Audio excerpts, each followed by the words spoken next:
আসসালামু আলাইকুম রহমতুল্লাহ। সুপ্রিয় শিক্ষার্থীবৃন্দ, আশা করি তোমরা সবাই ভালো আছো। এই ভিডিওটা তৈরি করছি অষ্টম শ্রেণীর শিক্ষার্থীদের জন্য। 2024 সালের অষ্টম শ্রেণীর ইংরেজি বার্ষিক পরীক্ষার প্রশ্নপত্র নিয়ে আজকে আলোচনা করব। তোমরা জানো যে এনসিটিভি থেকে এবছর একটা প্রশ্ন দেওয়া হয়েছে, যার আলোকে কিন্তু তোমাদের পরীক্ষার এই প্রশ্নগুলো তৈরি করা হচ্ছে।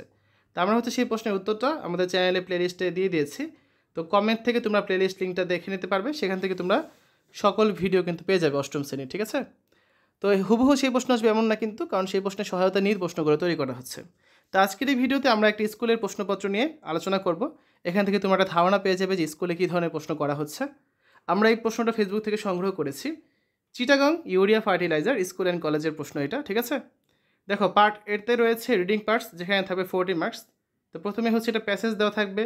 এই প্যাসেজের আলোকে তোমাদের কিছু সঠিক উত্তর যাচাই করতে হবে। এখানে থাকবে কত? 5 মার্কস। তারপর বি নাম্বারে এখানে কিছু সংক্ষিপ্ত প্রশ্ন থাকবে। তোমাদের সংক্ষিপ্ত প্রশ্নগুলোর অ্যান্সার করতে হবে, প্রতিটা 2 করে, মোট 10 নাম্বার। তারপর 2 নাম্বারে আরেকটা টেক্সট থাকবে। এখানে মুনলিট নাইট সম্পর্কে একটা টেক্সট দেওয়া আছে।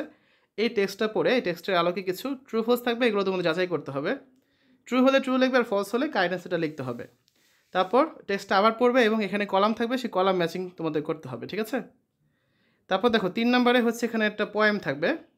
এই পোয়েমটা পড়ে তোমাদের পোয়েম থেকে কিছু মেটাফোর্স খুঁজে বের করতে হবে এবং এই টেবিলটা ব্যবহার করে সেগুলো লিখতে হবে, যে পোয়েমের কবিতার লাইনগুলো।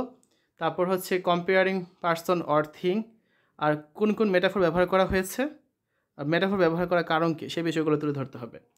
তারপর কবিতাটা আবার পড়ে তোমাদের কবিতার একটা সামারি লিখতে বলা হবে। এই গেছে আমাদের পার্ট এ এবং পার্ট বি। পার্ট সিতে থাকছে গ্রামার অংশ, যার মোট মান কত? 30। তো 4 নাম্বার এখানে তোমাদের একটা প্যাসেজ দেওয়া থাকবে, সেখান থেকে তোমাদের 5টা কোহেসিভ ডিভাইস খুঁজে বের করতে হবে এবং সেগুলো ব্যবহার করে তোমাদের এখানে কেন ব্যবহার করা হয়েছে তার কারণটা লিখতে হবে, পারপাসটা কী। তারপর 5 নাম্বারে এখানে কিছু খালি ঘর থাকবে, এগুলো তোমাদের রাইট ফর্ম ভার্ব ব্যবহার করে পূরণ করতে হবে, মানে ভার্বের সঠিক ব্যবহার করে। 6 নাম্বারে এখানে কিছু খালি ঘর থাকবে, এগুলো জিরান্ট, পার্টিসিপল এবং ইনফিনিটিভ ব্যবহার করে তোমাদের পূরণ করতে হবে। 7 নাম্বারে এখানে কিছু সেন্টেন্স দেওয়া থাকবে, সেখান থেকে তোমাদের টাইম অ্যাডভার্বিয়াসগুলো খুঁজে বের করতে হবে এবং সেগুলো ব্যবহার করে নতুন সেন্টেন্স তৈরি করতে হবে। এইগুলো গ্রামার অংশ।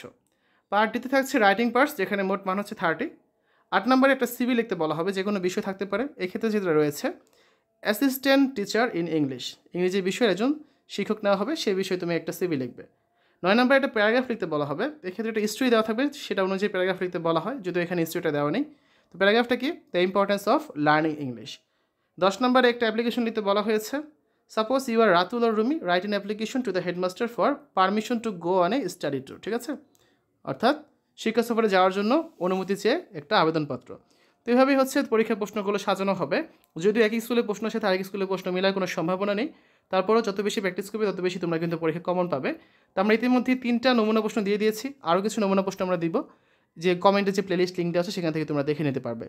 শিক্ষার্থীরা, এতক্ষণ আমরা অষ্টম শ্রেণীর ইংরেজি বার্ষিক পরীক্ষার স্কুলের প্রশ্ন নিয়ে আলোচনা করেছি। আশা করি ভিডিওটা তোমাদের কাছে ভালো লেগেছে। অন্যান্য বিষয়ের ভিডিওগুলো দেখার আমন্ত্রণ জানিয়ে আজ এখানে বিদায় নিচ্ছি। আল্লাহ হাফেজ।